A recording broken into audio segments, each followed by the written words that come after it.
नमस्कार दोस्तों, साहित्य समाधान के मंच से मैं डॉक्टर रीता गौड़ आपका हार्दिक स्वागत करती हूँ, अभिनंदन करती हूँ। दोस्तों, आज साकेत का दूसरा सत्र है। पिछले सत्र में हमने जाना था कि मैथिली शरण गुप्त के जीवन के विषय में जाना था, उनकी साहित्यिक योगदान के विषय में जाना था और किस प्रकार के दृष्टिकोण को आधार बनाकर उन्होंने कृतियां लिखी और किस किस प्रकार की कृतियां लिखी, इन सब के बारे में हमने विस्तार से चर्चा की थी। इसके साथ ही हमने ये भी जाना था कि साकेत काव्य, जिसका नवा सर्ग हमारे पाठ्यक्रम में प्रस्तावित है, उसकी प्रमुख विशेषताएं क्या हैं, उसके कथानक की कथा वस्तु क्या है। और हम ये जान चुके हैं कि राम कथा पर आधारित है साकेत काव्य, लेकिन साथ ही हमने ये भी जाना है कि राम की कथा का चित्रण करना कवि का उद्देश्य नहीं है। कवि का उद्देश्य है रामचरितमानस की उपेक्षित नारी उर्मिला की मन स्थिति का चित्रण करना, उसकी पीड़ा का चित्रण करना, उसकी विरह वेदना का चित्रण करना। तो 12 सर्गों में बंधा हुआ ये काव्य है और उसमें से नवा सर्ग हमारे पाठ्यक्रम में है। और नवे सर्ग के, वैसे तो पूरे महाकाव्य के केंद्र में ही उर्मिला है, लेकिन नवे सर्ग में विशेष तौर पर उर्मिला की विरह वेदना की बहुत ही करुण, बहुत ही मार्मिक अभिव्यक्ति हुई है। तो चलिए, जहां तक हमने कल पढ़ा था, 4-5 पद हमने पढ़े थे, उसके बाद के पदों पर हम आज अपनी पकड़ मजबूत करते हैं, उन्हें समझते हैं। यहां से हमें पढ़ना है दोस्तों, स्वामी सहित सीता ने नंदन माना सघन गहन कानन भी, वन उर्मिला बधू ने किया उन्हीं के हितार्थ निज उपवन भी, अपने अतुलित कुल में प्रकट हुआ था कलंक जो काला, वह उस कुलबाला ने अश्रु सलिल से समस्त धो डाला। तो देखिए, इससे पहले जो अंश हमने पढ़े थे उनमें यह बताया गया था राजा जनक और रघुकुल। राजा जनक का जो वंश था उसका नाम था निमि वंश,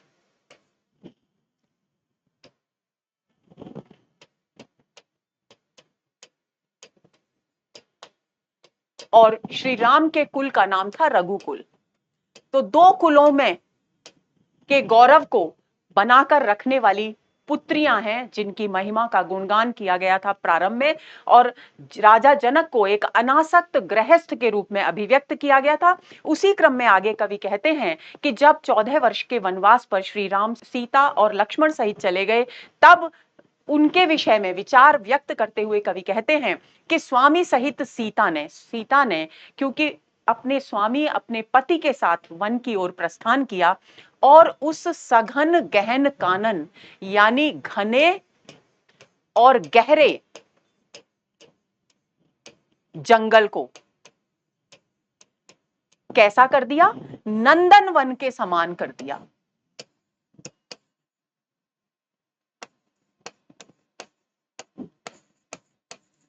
आपको याद रखना है दोस्तों कि नंदन वन क्या है। नंदन वन स्वर्ग का एक उपवन है, इंद्रलोक का एक उपवन है। तो उन्होंने इंद्रलोक का जो सुंदर उपवन है उसके समान समझकर वहां आनंद पूर्वक जीवन व्यतीत किया। कहां जीवन व्यतीत किया? घने गहरे जंगल में व्यतीत किया। और किसकी चर्चा हो रही है? सीता जी की चर्चा हो रही है। आगे देखिए, वन उर्मिला वधू ने किया उन्हीं के हितार्थ निज उपवन भी। और क्योंकि उर्मिला वन नहीं गई थी, वे कहां थी? वे राजमहल में ही थी, सारी सुख सुविधाओं के बीच थी। तो वहां राजमहल में जो उपवन थे, कौन से? राजमहल के उपवन।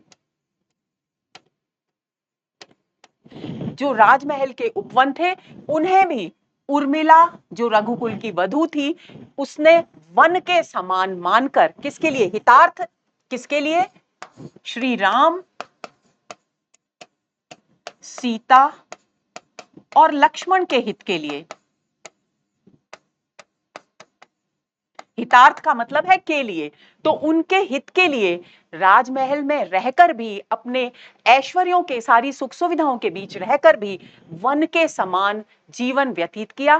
भावार्थ क्या है? भावार्थ ये है कि सारे ऐश्वर्य उसे प्रियतम के वियोग में फीके नजर आते थे, अच्छे प्रतीत नहीं होते थे, वह उनमें आनंद का अनुभव नहीं करती थी।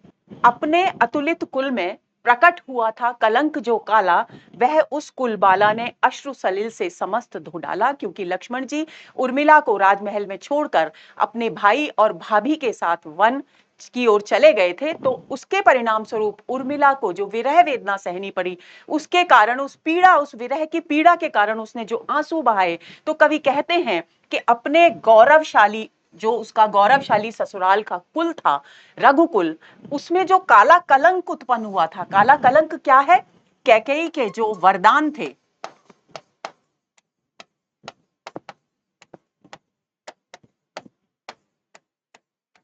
उनको कलंक के समान बताया गया है। क्यों कलंक के समान बताया गया है? क्योंकि इन वरदानों के माध्यम से कैकेयी ने राम को 14 वर्ष के वनवास पर भेजा और भरत के लिए राज्याभिषेक मांगा। तो ये जो वरदान थे, ये रघुकुल के लिए, रघुकुल का जो उच्च उज्जवल गौरव था, उसके लिए कलंक के समान प्रतीत हुए। लेकिन इन वरदानों को मांगने के परिणाम स्वरूप जो कलंकित हुआ कुल, उसको मानो उर्मिला ने अपनी विरह वेदना में जो आंसू बहाए, उन पवित्र आंसुओं के जल से, अश्रु सलिल यानी आंसुओं के जल से,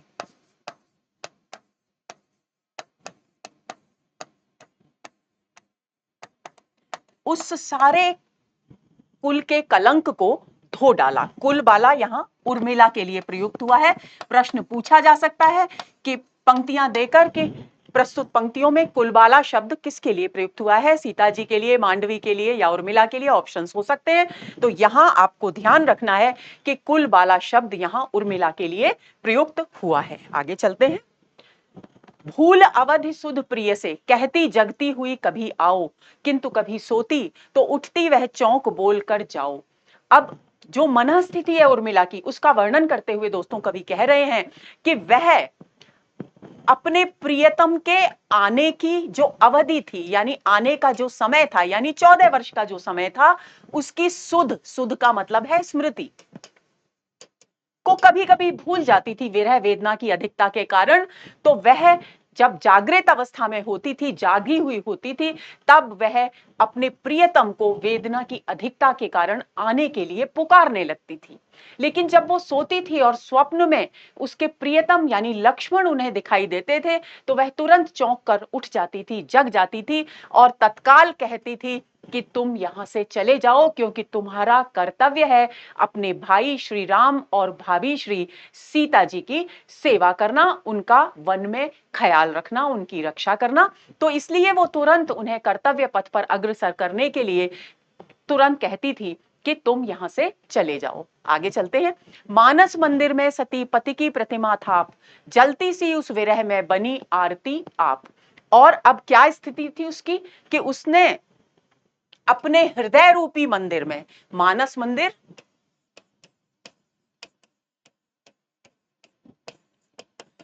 हृदय रूपी मंदिर, रूपक अलंकार हो गया है। हृदय रूपी मंदिर में उस सती स्त्री ने, कौन सी सती स्त्री? उर्मिला नामक सती स्त्री ने अपने पति यानी लक्ष्मण जी की प्रतिमा थाप यानी स्थापित की।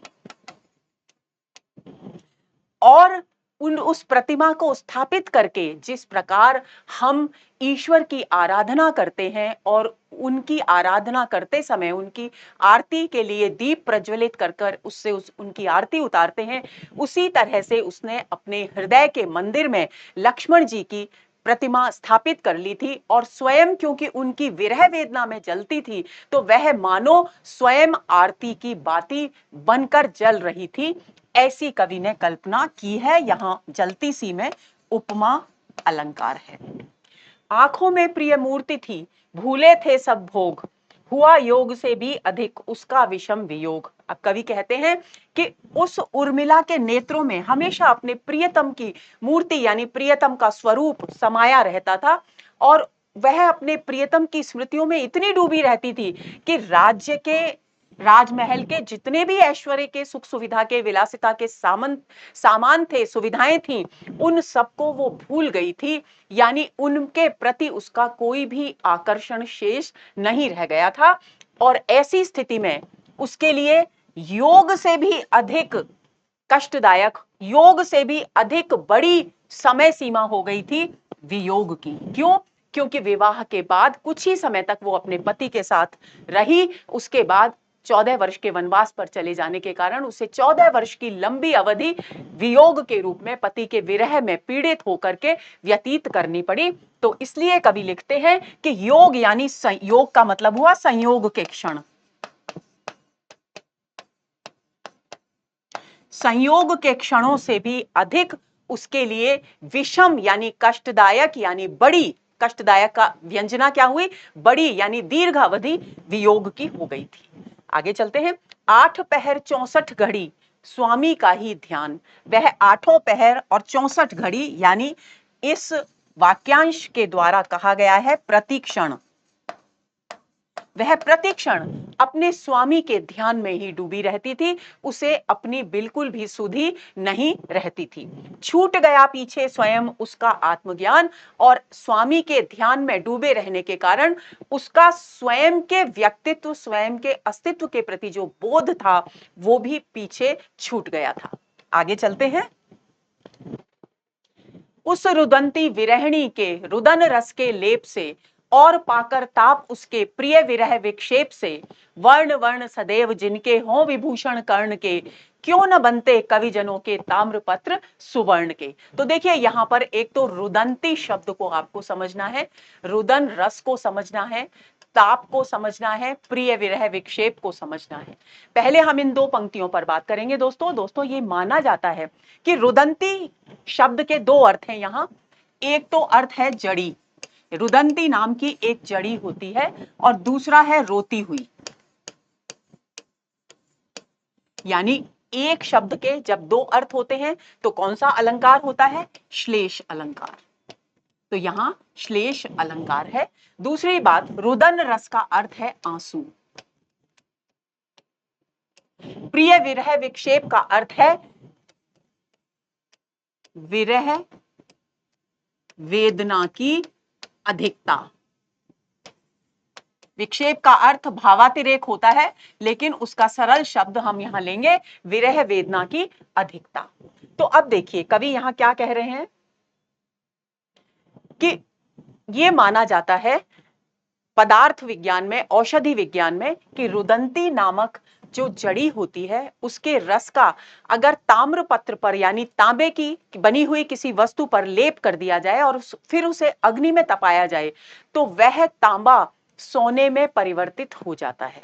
ये जो धारणा है, ये जो ज्ञान है, इसको आधार बनाकर यहां उर्मिला की विरह वेदना की कवि अभिव्यक्ति कर रहे हैं। तो वो कहते हैं कि जिस प्रकार रुदंती नामक जड़ी का रस निकालकर ताम्रपत्र पर उसका लेप करके उसे ताप में देने के फलस्वरूप वह ताम्रपत्र सोने का हो जाता है, उसी प्रकार उर्मिला नामक जो विरहिणी है, रोती हुई विरहिणी, रुदंती यानी रोती हुई विरहिणी के रुदन का रस क्या हुआ, रुदन का रस हुआ कि आंसुओं के लेप से, और ताप का अर्थ हुआ विरह वेदना के ताप से।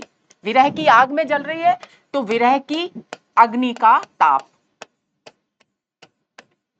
उसके ताप से जब धातु सोने की, ताम्र पत्र सोने का हो जाता है, तो ऐसी स्थिति में उर्मिला की विरह वेदना के आंसुओं से और विरह के ताप से युक्त होने पर एक एक अक्षर कवि का कानों को सुख देने वाला क्यों न हो।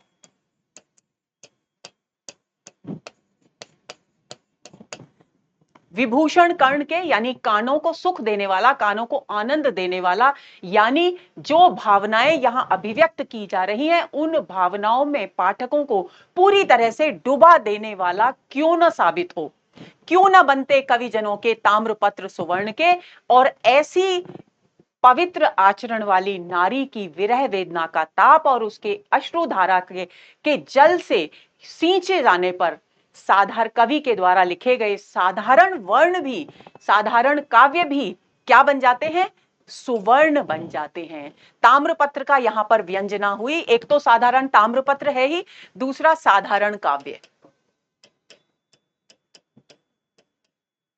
भी सुवर्ण का यानी सुंदर अक्षरों का कैसे न हो, यानी सुंदर भावनाओं की अभिव्यक्ति करने वाला, पाठकों के मन को भाव विभोर करने वाला क्यों न साबित हो। तो सुवर्ण का एक अर्थ तो हुआ सुंदर अक्षर और दूसरा अर्थ हुआ सोना। तो इस प्रकार यहां इस अंश में कई शब्दों में श्लेष अलंकार है, जिसमें रुदंती, रुदन रस, ताप, विभूषण कर्ण और ताम्रपत्र और सुवर्ण, इन सभी के दो दो अर्थ हैं। आपको इस बात को ध्यान में रखना है। ये अंश बहुत महत्वपूर्ण है परीक्षा की दृष्टि से, तो इसे अच्छी तरह से आप समझ लेंगे। आगे चलते हैं। पहले आंखों में थे, मानस में कूद मग्न प्रिय अब थे, छींटे वहीं उड़े थे, बड़े बड़े अश्रु वे कब थे। अब कवि कहते हैं कि पहले क्योंकि लक्ष्मण जी राजमहल में उर्मिला के साथ रहते थे, तो उस स्थिति में वो हमेशा उसकी आंखों के सामने रहते थे। पहले आंखों में थे यानी वे हमेशा उसकी आंखों के सामने रहते थे, लेकिन अब क्योंकि वे वन को चले गए हैं अपने भाई और भाभी के साथ, तो ऐसी स्थिति में अब वे कवि कल्पना करते हैं कि वे आंखों से कूदकर उसके हृदय में स्थापित हो गए हैं। कूद मग्न प्रिय अब थे, अब वहीं पर प्रेम से वो विराजमान है। तो जब भी कोई व्यक्ति जल से युक्त स्थान पर कूदता है दोस्तों, तो एक स्वाभाविक सी बात है, हम किसी पानी की जगह पर अगर पत्थर भी फेंकते हैं तो उसके छींटे, पानी के जल के छींटे इधर उधर गिरते हैं। तो कवि कल्पना करते हैं कि जो उर्मिला की आंखों से नेत्रों से जो आंसू बह रहे हैं, वे आंसू लक्ष्मण जी के आंखों से उतरकर उसके हृदय रूपी सरोवर में कूदने के कारण उड़े हुए जल के छींटे हैं। बड़े बड़े अश्रु वे कब थे, वे बड़े बड़े आंसू नहीं हैं, बल्कि उसके भावनाओं के छींटे हैं, जो लक्ष्मण जी के आंखों से उतरकर उसके हृदय रूपी सरोवर में कूदने के कारण उत्पन्न हुए हैं, उड़े हैं। आगे चलते हैं। उसे बहुत थी विरह के एक दंड की चोट, धन्य सखी देती रही निज यत्नों की ओट। और क्योंकि इतनी अधिक विरह वेदना को सह रही थी उर्मिला, तो उसके लिए कवि कहते हैं कि विरह के एक दंड की चोट ही उसके लिए पर्याप्त थी, यानी विरह की पीड़ा उसे डंडे की चोट के समान प्रतीत हो रही थी। और वह क्योंकि बहुत ही कोमल थी, इसलिए उसके लिए विरह के एक दंड की चोट ही पर्याप्त थी।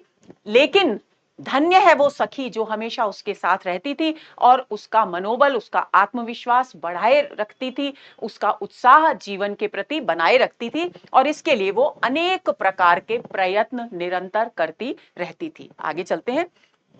सुदूर प्यारे पति का मिलाप था, पति से मिलने का जो समय था वो बहुत दूर था।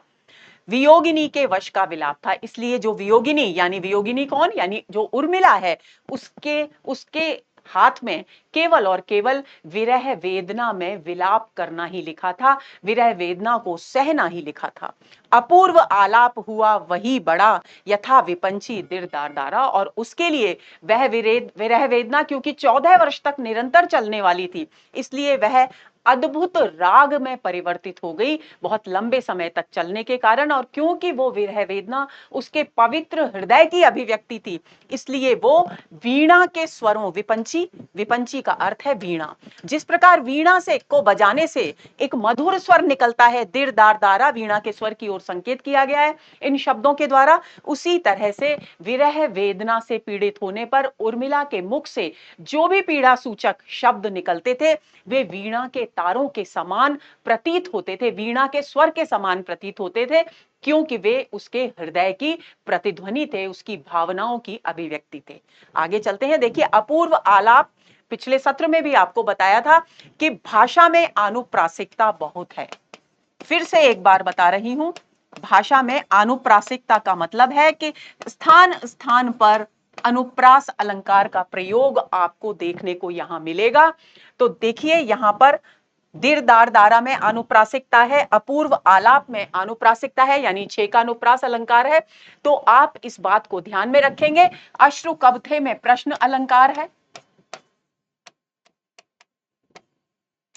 मानस में कूद मग्न प्रिय अब थे, यहां भी भाषा में आनुप्रासिकता है। आप देख सकते हैं यहां भाषा में हर पंक्ति में आनुप्रासिक सौंदर्य दिखाई दे रहा है। आगे चलते हैं।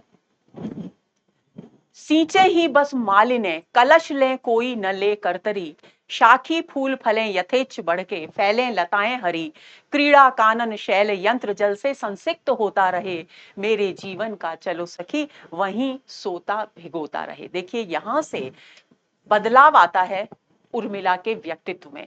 अभी तक हमने जो भी अंश पढ़ा उसमें पहले उर्मिला के कुल का वैभव गान था, उसके उज्जवल कुल की चर्चा की गई थी, उसके पिता के उज्जवल व्यक्तित्व की चर्चा की गई थी।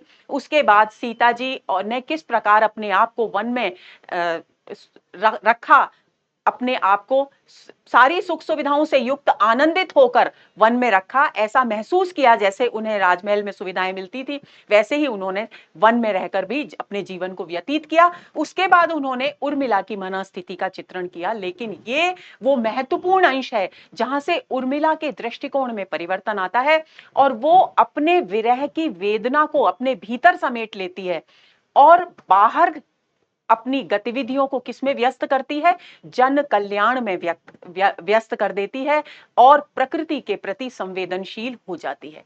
तो वो अपनी सखी से कहती है कि सखी, मालिनों को आदेश दो, जितनी भी मालिनें हैं, क्योंकि बाग बगीचा है, उपवन है, हरियाली है राज्य में, तो उनसे कहो कि सींचे ही बस मालिनें, कि मालिनें केवल और केवल वृक्षों को, वनस्पतियों को, पुष्पों को सींचने का काम करें, यानी केवल और केवल अपनी सद्भावनाओं को सृष्टि में प्रसारित करें।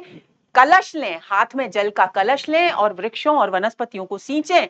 कोई न ले करतरी, करतरी यानी कोई भी कैंची हाथ में न ले, यानी वनस्पतियों को कोई भी चोट न पहुंचाए, क्योंकि विरह की पीड़ा जो उर्मिला भोग रही है, जो उर्मिला महसूस कर रही है, वो चाहती है कि उस तरह की पीड़ा वनस्पतियां भी न झेलें, प्रकृति भी न झेले। इसलिए वो मालिनों को आदेश देती है कि कोई भी हाथ में कैंची न ले, ताकि पेड़ पौधों को, वनस्पतियों को किसी प्रकार की कोई चोट न पहुंचे, कोई पीड़ा न पहुंचे। यानी उसकी संवेदनशीलता का विस्तार हो गया है, उसकी संवेदना के विस्तार की अभिव्यक्ति यहां पर की गई है। इस बात को आप ध्यान में रखेंगे।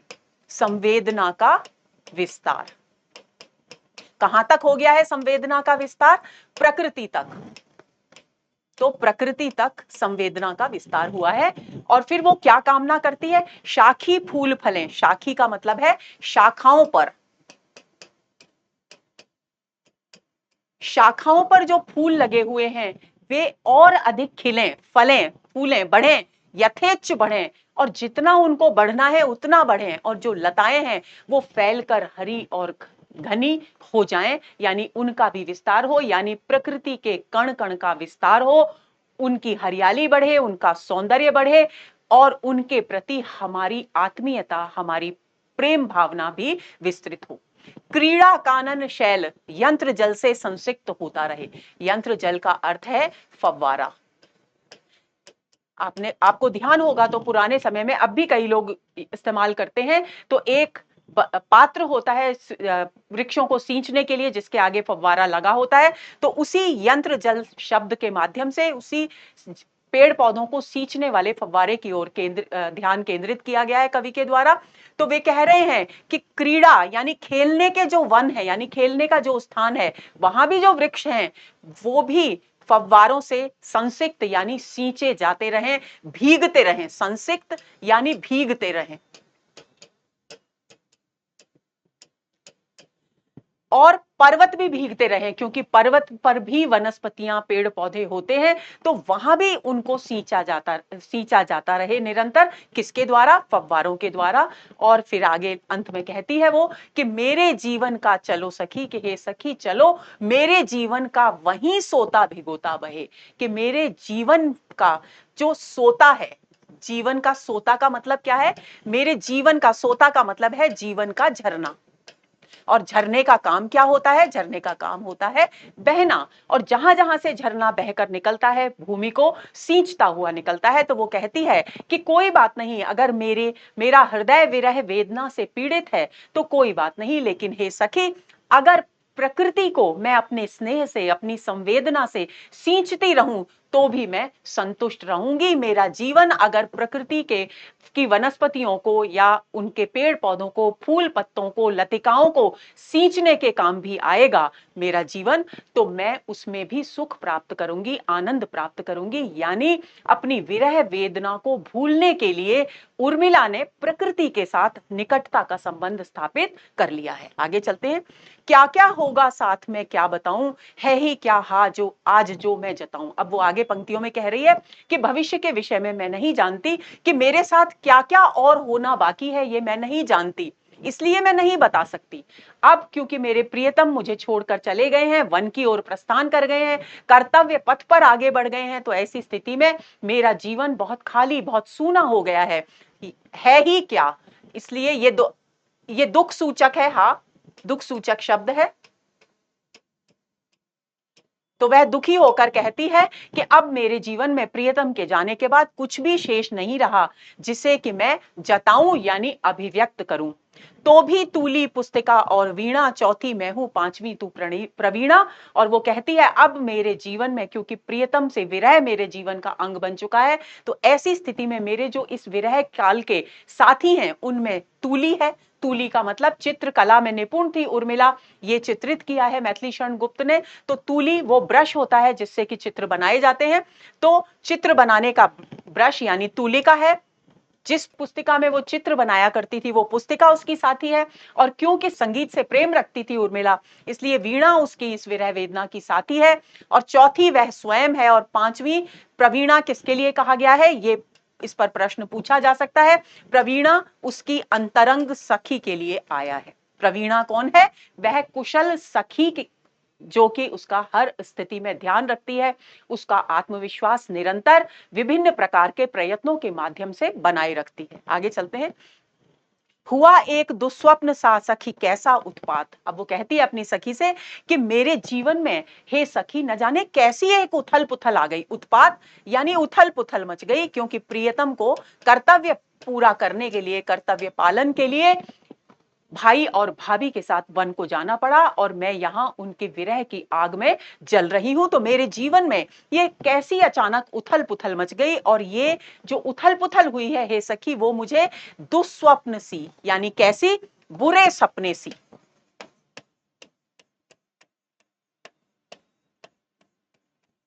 बुरे सपने सी प्रतीत होती है। आगे क्या कहती है, जाने पर भी वह बना वैसा ही दिन रात। लेकिन बुरा सपना अगर देखते हैं हम, तो जागने पर उस बुरे सपने का प्रभाव धीरे धीरे समाप्त हो जाता है। लेकिन ये जो उथल पुथल मेरे जीवन में मची है, ये एक ऐसा बुरा सपना है जो अपने प्रभाव को निरंतर बनाए रखता है, यानी ये समाप्त होने का नाम ही नहीं ले रहा। इसके प्रभाव से दिन और रात मेरे जीवन में पीड़ा और वेदना छाई रहती है। तो दुस्वप्न सा में उपमा अलंकार है। पांचवी तू प्रवीणा, तूली पुस्तिका, इसमें भाषा में अनुप्रासिकता है यानी अनुप्रास अलंकार है। आगे चलते। खान पान तो ठीक है पर तदनंतर हाय, आवश्यक विश्राम जो उसका कौन उपाय। ये विश्राम कौन सा विश्राम है, इसका अर्थ, इस शब्द का अर्थ वैसे तो साधारण अर्थ होता है आराम करना, लेकिन यहां शारीरिक आराम से इसका अर्थ नहीं है। इसका अर्थ है मानसिक आराम, मानसिक शांति हम ग्रहण करेंगे इसका अर्थ। तो वो कह रही है कि खान पान तो ठीक है, खा लेती हूँ, पेट भर लेती हूँ, भूख नहीं लगती, किसी भी कार्य में मन नहीं लगता, वो सब स्थितियां अपनी जगह हैं। लेकिन सबसे बड़ी विडंबना मेरे जीवन की ये है कि मेरे किसी भी मनुष्य के जीवन के लिए विश्राम यानी मानसिक और शारीरिक शांति आवश्यक है, आराम आवश्यक है। लेकिन वो मानसिक आराम मैं कैसे प्राप्त करूं, मानसिक शांति मैं कैसे प्राप्त करूं हे सखी, उसका क्या उपाय हो सकता है, तुम ही मुझे बताओ। तो यहां उसने प्रश्न पूछा है, तो प्रश्न अलंकार। आगे चलते हैं। अरे व्यर्थ है व्यंजनों की बढ़ाई। अब सखी उसका मन बहलाने के लिए तरह तरह के व्यंजनों की बात करने लगती है, खान पान की तरफ उसका ध्यान आकर्षित करने की कोशिश करती है।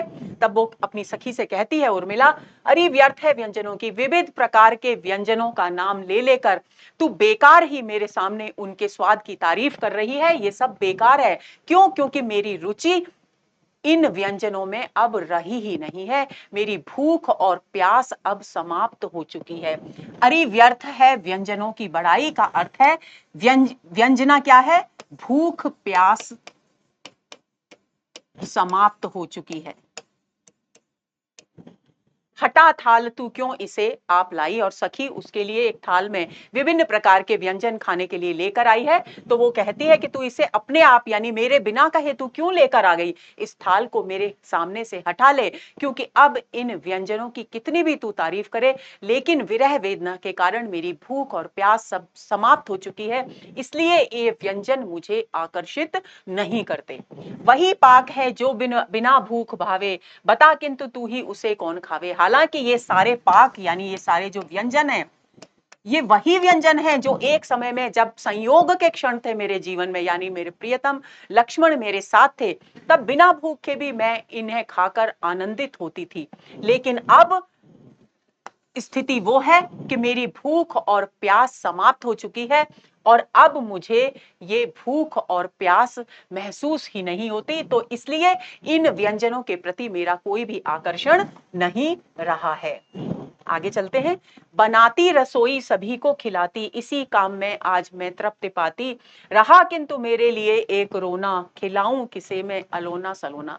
पूर्व काल की स्मृतियां करती है। वो कहती है एक समय था जबकि मैं स्वयं विभिन्न प्रकार के व्यंजन बनाती थी, सबको परिवार में खिलाती थी और तृप्ति प्राप्त करती थी। आज तक मैं ऐसा ही करती रही, लेकिन अब जबकि विरह वेदना मेरे जीवन में स्थायी रूप से व्याप्त हो गई है, तब मेरे लिए सिर्फ और सिर्फ एक रोना ही बचा है, यानी पीड़ा ही मेरे जीवन का अभिन्न अंग बन करके रह गई है।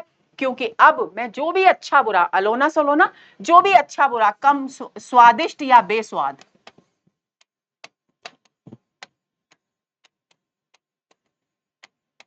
स्वादिष्ट या बेस्वाद जो भी बनाती थी, उसे खाने के लिए पहले सभी लोग थे, यानी उसके प्रियतम थे। लेकिन अब भला मैं ये अलोना सलोना यानी अच्छा या बुरा बनाकर किसे खिलाऊं, इसलिए अब पाक कला में भी मेरा मन नहीं लगता, उसमें भी मैं आनंद को प्राप्त नहीं करती। आगे चलते हैं। वन की भेंट मिली है एक नई, वह जड़ी मुझे जीजी से, खाने पर सखी जिसके गुड़ गोबर सा लगे स्वयं ही जी से। अब देखिए ये जो जड़ी है, इसकी व्यंजना क्या है। वो कहती है कि वन में जब मैं यानी चित्रकूट में जब वो मिलने के लिए गई थी उर्मिला, पूरे परिवार भरत आदि के साथ में, और सारे परिवार सब माताएं भी गई थी, तब कुछ समय के लिए, कुछ पल के लिए लक्ष्मण जी से उनकी मुलाकात सीता जी ने कराई थी। तो वो कहती हैं कि वन की भेंट में मुझे एक अद्भुत जड़ी मेरी जीजी ने यानी सीता जी ने दी है। वो जड़ी क्या है? वो जड़ी है विरह की जड़ी। क्यों? क्योंकि वन में बहुत क्षणिक मिलन हुआ मेरा प्रियतम के साथ, और उसके बाद विरह वेदना यानी वियोग मेरे जीवन का एक अभिन्न अंग बन गया है। तो वन की उस मुलाकात के बाद, उस संयोग के बाद मुझे एक अद्भुत जड़ी बूटी मिली है जो कि विरह की जड़ी है, और वो जड़ी मेरे जीवन में स्थायी रूप से विद्यमान हो गई है। खाने पर सखी, और ये विरह की जड़ी एक ऐसी जड़ी है जिसे खाने के बाद गुड़ के समान मीठा पदार्थ भी गोबर के समान प्रतीत होता है। गुड़ का समान गुड़ गोबर सा लगे का अर्थ क्या है? स्वादिष्ट व्यंजन भी,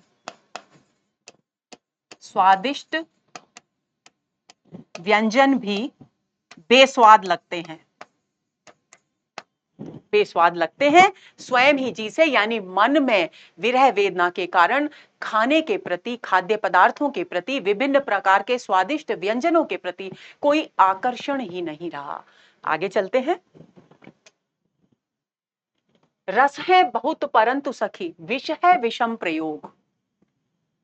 ध्यान देंगे, विष है विषम प्रयोग, बिना प्रयोगता के हुए यहां भोग भी रोग, लाई है क्षीर क्यों तू, हट मत कर यूं मैं पीऊंगी न आली। अब उर्मिला कहती है कि सखी रस बहुत हैं, यानी जीवन में, मेरे जीवन में, इस राजमहल में आनंद देने वाले उपादान तत्व बहुत सारे हैं, लेकिन उन आनंददायक वस्तुओं का प्रयोग करना बहुत विषम है, कठिन है।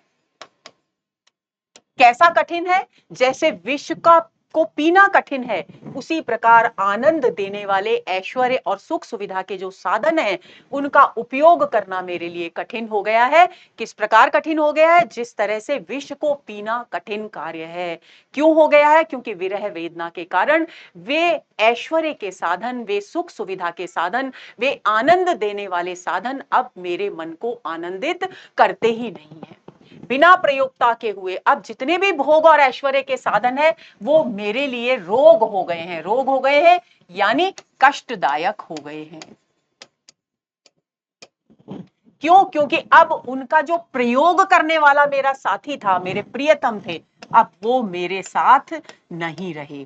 प्रयोक्ता का वैसे सामान्य अर्थ होता है प्रयोग करने वाला, और प्रयोग करने वाला कहकर उर्मिला ने किस ओर संकेत किया है? अपने प्रियतम लक्ष्मण जी की ओर संकेत किया है। तो वो कहते हैं, क्योंकि वो कहती है कि यद्यपि लक्ष्मण क्योंकि मेरे साथ नहीं है, मेरे प्रियतम मेरे साथ नहीं है, इसलिए ये सारे की सारी भोग विलास और ऐश्वर्य के जो साधन है वो मेरे लिए कष्टदायक हो गए हैं, रोग के समान हो गए हैं। इसी समय उसकी जो सखी है वो दूध लेकर आती है, क्षीर का अर्थ है दूध, दूध लेकर आती है, तो वो उसे दूध पीने की भी इच्छा नहीं है, तो वो कहती है लाई है क्षीर क्योंकि हे सखी तू मेरे लिए ये दूध क्यों लाई है? नहीं, और फिर सखी जिद करती है उनसे दूध पीने का, तो वो कहती है हट मत कर यूं कि इस प्रकार तू मुझसे जिद मत कर, क्योंकि मेरा मन है ही नहीं दूध पीने का, मैं पीऊंगी ना। आली, आली मतलब सखी, कि हे सखी मैं इस दूध को नहीं पीऊंगी। मैं हूं क्या कोई, मैं हूं क्या हाय कोई शिशु सफल हटी, मैं कोई बच्चा नहीं हूं, कोई बालक नहीं हूं जो कि न पीने के लिए हट करता है और हट करके अपने उद्देश्य में सफलता प्राप्त कर लेता है। मैं कोई ऐसा शिशु नहीं हूं, बल्कि मैं एक युवती हूं, एक समझदार जो अच्छा बुरा समझती है, मैं एक ऐसी समझदार युवती हूं, लेकिन मेरे हृदय में क्योंकि विरह की पीड़ा विद्यमान है, इसलिए मुझे ये सारे साधन जो खाद्य सामग्री है, जो सुख सुविधा के साधन है, वे नीरस प्रतीत होते हैं, मुझे आकर्षित नहीं करते। रंक भी राज्यशाली, और आज ऐसी स्थिति है कि मेरे पास राज्य के सारे सुख सुविधाएं हैं, राज्यशाली हूं मैं, यानी राजकीय वैभव मेरे पास है, लेकिन फिर भी मैं क्या हूं? रंक यानी निर्धन व्यक्ति के समान हूं। क्यों? क्योंकि मेरे जीवन का जो सबसे बड़ा अनमोल धन था मेरे प्रियतम, वो मेरे पास नहीं है। यानी राजकीय वैभव होते हुए भी किसके समान बताया गया है उर्मिला को? रंक के समान यानी निर्धन व्यक्ति के समान बताया गया है, जो कि विरोध की स्थिति है, यानी विरोधाभास अलंकार। विरोधाभास अलंकार के साथ र वर्ण की आवृत्ति हो रही है, तो भाषा में आनुप्रासिकता यानी छेकानुप्रास अलंकार भी है। आगे चलते हैं। माना तूने मुझे है तरुण विरहिणी, अब वो सखी से आगे कह रही है उर्मिला कि तूने मुझे युवती विरहिणी के रूप में स्वीकार कर लिया है, और तू जानती है कि मेरा विवाह एक वीर पुरुष के साथ हुआ था। आंखों का नीर ही क्या कम, फिर मुझको चाहिए और क्या। लेकिन अब क्योंकि मेरे हृदय में प्रियतम की स्मृतियां विद्यमान है, उनके विरह की पीड़ा विद्यमान है, इसलिए अब मेरे लिए कोई भी सुख सुविधा का साधन कोई महत्व नहीं रखता। अब मेरे लिए सिर्फ और सिर्फ मेरी आंखों का नीर यानी आंसू ही मेरे जीवन की अनमोल धरोहर है। आंखों का नीर ही क्या कम फिर मुझको, यानी मेरे जीवन में जो पीड़ा है वही मेरे लिए पर्याप्त है, इसके अलावा मुझे और कुछ नहीं चाहिए। क्यों नहीं चाहिए? क्योंकि ये सुख सुविधा के साधन जो पहले से ही मेरे जीवन में है, मुझे उपलब्ध हैं, ये अब मुझे आकर्षित नहीं करते। चाहे फटाफटा हो मेरा अंबर अशून्य है आली, आकर किसी अनिल ने भला यहां धूलि तो डाली। इन पंक्तियों के दो अर्थ हैं दोस्तों। देखिए, अंबर का एक अर्थ तो है आकाश, और कौन से आकाश की बात हो रही है? उर्मिला के जीवन का आकाश। और दूसरा है वस्त्र। तो आपको ध्यान रखना है, समझेंगे हम। उर्मिला अपनी सखी से कहती है कि भले ही मेरा वस्त्र फटा हुआ हो, लेकिन ये अशून्य यानी खाली नहीं है। हे सखी, मेरा वस्त्र भले ही फटा हुआ हो, लेकिन ये खाली नहीं है। खाली क्यों नहीं है? क्योंकि आकर किसी अनिल ने भला यहां धूले तो डाली, क्योंकि हवा के साथ जो धूल के कण आते हैं वो मेरे इन वस्त्रों पर आकर ठहर गए हैं। यानी मेरे वस्त्र, कुल मिलाकर व्यंजना ये है कि मेरे वस्त्र धूल से भरे हुए हैं, इसलिए वे खाली नहीं है। और इस धूल से भरे वस्त्रों का संकेत व्यंजना क्या है? कि जीवन का यथार्थ, जीवन की कड़वी सच्चाई मेरे सामने आ गई है। दूसरा अर्थ क्या है? दूसरा अर्थ यह है कि वो उर्मिला कहती है कि चाहे मेरे जीवन का जो आकाश है वो दुख से फटा फटा, एक तो फटा का अर्थ हो गया वस्त्र का फटना, दूसरा हो गया दुख से भरा हुआ, दुखपूर्ण। मेरे जीवन का जो वस्त्र है वो भले ही, मेरे जीवन का जो आकाश है वो भले ही दुख से भरा हुआ हो हे सखी, लेकिन ये शून्य नहीं है, क्योंकि प्रियतम की स्मृति, प्रियतम की विरह वेदना के कण इसमें विद्यमान है, इसलिए ये खाली नहीं है। यानी कहने का अभिप्राय ये हुआ कि मेरा संपूर्ण जीवन, मेरा संपूर्ण हृदय अपने प्रियतम की विरह की वेदना से भरा हुआ है। तो यहां पर श्लेष अलंकार हो गया है। आकर किसी अनिल ने भला यहां धूली तो डाली, तो देखिए फटाफटा में पुनरुक्ति प्रकाश है।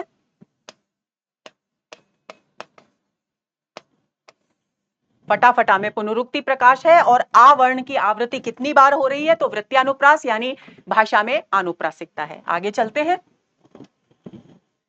धूलि धूसर हैं तो क्या, यूं तो मृन मात्र गात्र भी, वस्त्र ये वलकलों से तो हैं सुरम्य सुपात्र भी, फटते हैं मैले होते हैं सभी वस्त्र व्यवहार से, किंतु पहनते हैं क्या हम उनको, हम सब इसी विचार से। अब उर्मिला कहती है कि मेरे वस्त्र भले ही धूल से भरे हुए हैं, धूलि धूसर यानी धूल से भरे, छेकानुप्रास अलंकार है, ध वर्ण की आवृत्ति है, तो धूल से भरे हैं, लेकिन हमें यह भी याद रखना चाहिए कि हमारे गात्र यानी शरीर भी तो मृण मात्र, मिट्टी के बने हैं, मिट्टी मात्र ही हैं। यानी हम वस्त्रों पर आए हुए धूल के कणों की ओर अपना ध्यान केंद्रित करते हैं, लेकिन हम ये भूल जाते हैं कि हमारा शरीर भी तो मिट्टी का बना हुआ है, एक दिन ये भी नष्ट होने वाला है। तो उस बात को यहाँ स्पष्ट कर रही है उर्मिला, कहती है धूलि धूसर है तो क्या, कि मेरे वस्त्रों पर अगर धूल है तो उससे मुझे कोई फर्क नहीं पड़ता, कोई असर नहीं पड़ता, कुछ भी बुरा नहीं लगता।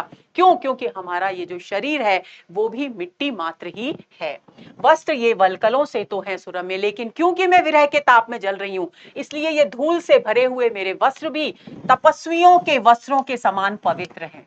वलकल यानी तपस्वियों के वस्त्र, तपस्वियों के वस्त्रों के समान कैसे हो गए हैं? सुंदर, सुरम्य यानी सुंदर, और सुपात्र यानी पवित्र मान लीजिए, और अच्छे, श्रेष्ठ हैं। अब वो एक बहुत बड़ी सच्चाई की बात करती है उर्मिला, कहती है फटते हैं मैले होते हैं, कि सब हम जिन वस्त्रों को इस्तेमाल करते हैं, प्रयोग करते हैं, हमें पता है कि ये प्रयोग करने पर गंदे भी होंगे, मैले भी होंगे और फटेंगे भी, लेकिन फिर भी हम सभी वस्त्रों का प्रयोग करते हैं।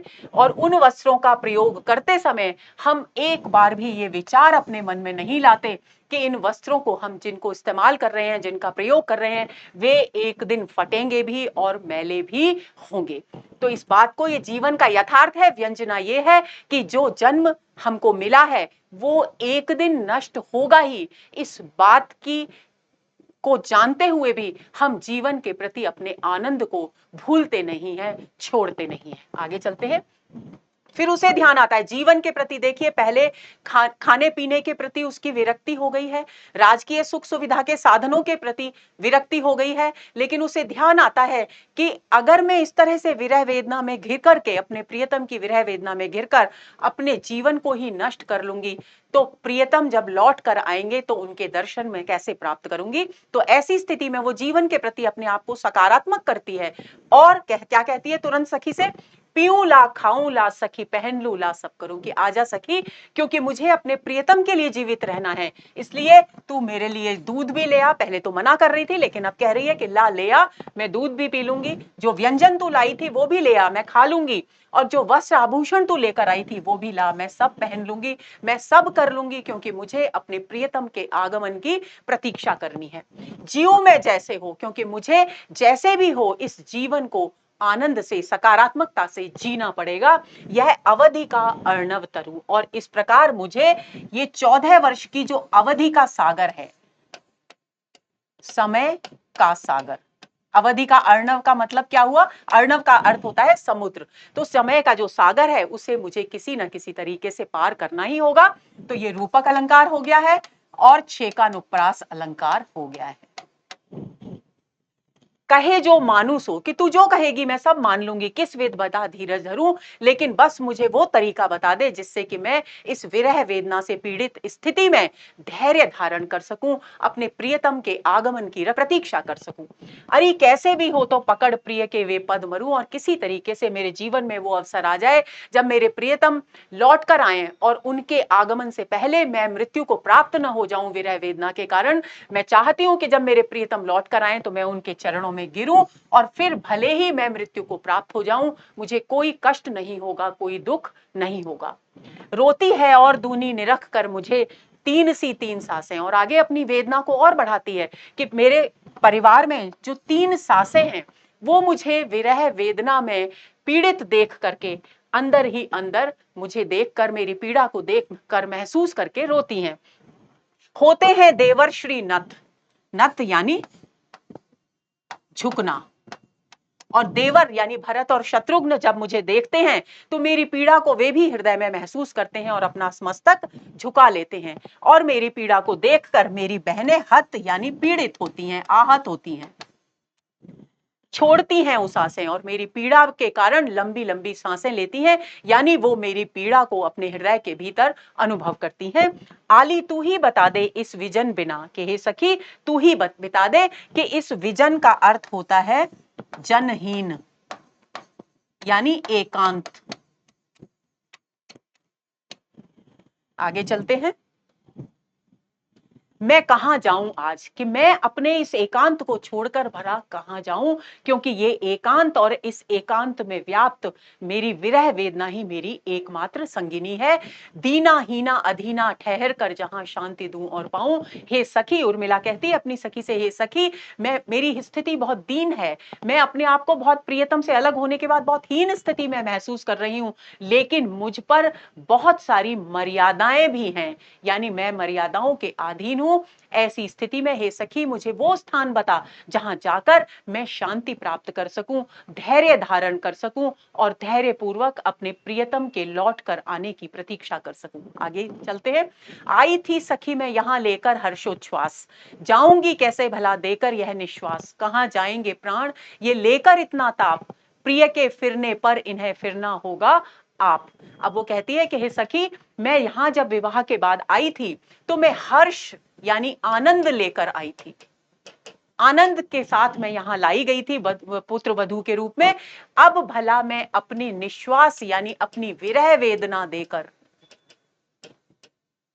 मैं यहां से कैसे जा सकती हूं, इसलिए मेरी नियति है, मेरा कर्तव्य है कि मुझे राजमहल में इस विरह वेदना को सहते हुए ही अपने जीवन को बिताना है और उस समय की सीमा को पार करना है।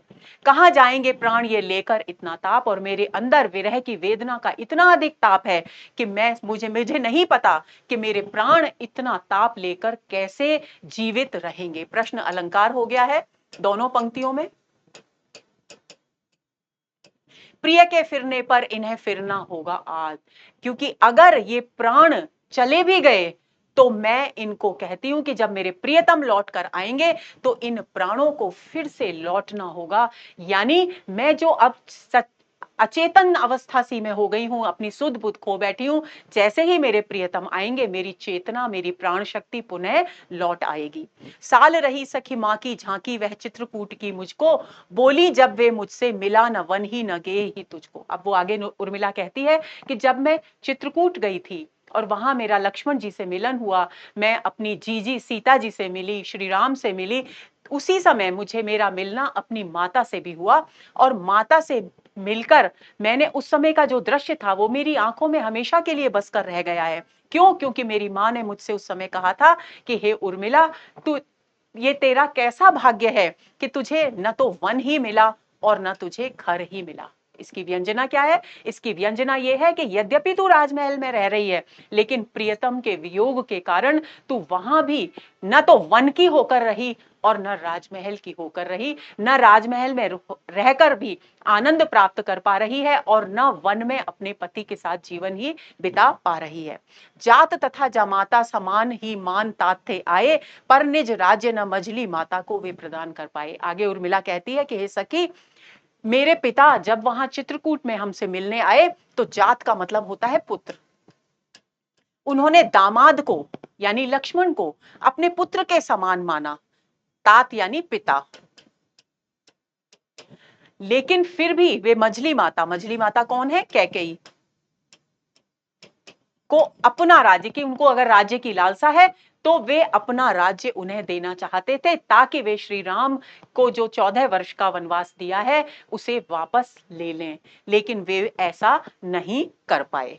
तो आगे उर्मिला कहती है, मिली मैं स्वामी से पर कह सकी क्या संभल के, बहे आंसू होके सखी सब उपालंब गल के। अब उर्मिला कहती है कि यद्यपि चित्रकूट में जब मैं गई थी तो मेरा कुछ क्षण के लिए मिलन स्वामी से भी हुआ, लेकिन मेरी स्थिति इतनी विचित्र थी, यानी मेरी पीड़ा, मेरा हृदय इतना अधिक पीड़ा से भरा हुआ था कि मैं संभल कर, अपने आप को संभाल कर स्वामी के सामने, अपने प्रियतम के सामने अपनी भावनाओं को अभिव्यक्त नहीं कर सकी। और परिणाम क्या हुआ कि मैं कुछ कह नहीं सकी, केवल मेरी आंखों से निरंतर आंसू हे सखी बहते रहे, और मेरे जितने भी उपालंब मैंने सोचे थे कि मैं प्रियतम से ये कहूंगी वो कहूंगी, वो सभी उपालंब उन आंसुओं में गल कर रह गए, यानी उन आंसुओं के साथ बह गए। मैं उन्हें कोई उपालंब दे ही नहीं पाई। उन्हें हो आई जो निरख मुझको नीरव दया, और उन्होंने जब मुझे इस रूप में देखा तो उन्हें निरख यानी देखकर, मुझे देखकर बहुत अधिक दया का भाव उनके हृदय में उत्पन्न हुआ। उसी की पीड़ा का अनुभव मुझे यहाँ रह गया, और मैंने उनकी आंखों में अपने इस दशा को देखकर जो पीड़ा महसूस की, उसके कारण मेरा हृदय भी और अधिक पीड़ा से भर गया। और यही कारण है कि वही अनुभव, वही पीड़ा मेरे हृदय में आज तक विद्यमान है। न कुछ कह सकी अपनी, न उन्हीं की पूछ सकी मैं भय से, अपने को भूले वे मेरी ही कह उठे सखेद हृदय से। मैं न तो अपने हृदय की कोई भावना उनके सामने अभिव्यक्त कर सकी, इस डर से कि कहीं उनके हृदय में की पीड़ा को मैं और अधिक न बढ़ा दूं, इस भय से मैं उनके सामने अपने हृदय की बात खोलकर नहीं रख सकी। और उन्होंने क्या, उनकी क्या स्थिति हुई? उनकी स्थिति ये हुई कि वे मेरी स्थिति को देखकर स्वयं की पीड़ा को भूल गए, और मेरे प्रति अपनी संवेदनाओं को दुख से, पीड़ा से भरकर अभिव्यक्त करने लगे। सखेद यानी खेद सहित, यानी दुख सहित। पश्चाताप। मिथिला मेरा मूल है और अयोध्या फूल, चित्रकूट को क्या कहूं रह जाती हूं भूल। अब उर्मिला आगे कहती है कि मैं एक ऐसी युवती हूं जिसकी जड़ें कहां है? मिथिला में है। अर्थात व्यंजना क्या है? व्यंजना ये है कि मिथिला में मेरा जन्म हुआ और अयोध्या में मैं युवती के रूप में आई, तो मेरा जो फूल है, मेरा जो विकास है, वो अयोध्या नगरी में आकर हुआ। और चित्रकूट के विषय में तो मैं क्या ही कहूं, क्योंकि रह जाती हूं भूल। जब जब मुझे चित्रकूट की स्मृति आती है, उन घटनाओं की याद आती है, तो मैं अपने आप को भूल ही जाती हूं। तो दोस्तों, हमने आज के सत्र में उर्मिला के विरह वर्णन यानी नवे सर्ग, साकेत के नवे सर्ग के कई छंदों पर बहुत गहरी बातचीत की। उम्मीद करती हूं कि ये सभी छंद, इनके अर्थ, इनके व्यंजित अर्थ आपको अच्छी तरह से समझ में आ गए होंगे। अगले सत्र के इंतजार में रहिए, और हाँ, धैर्य बनाए रखिए, क्योंकि सर्ग बहुत लंबा है और हमें इसे पढ़ने में थोड़ा समय लगेगा। लेकिन निरंतर अध्ययनरत रहिए, उत्साह को बनाए रखिए। नमस्कार।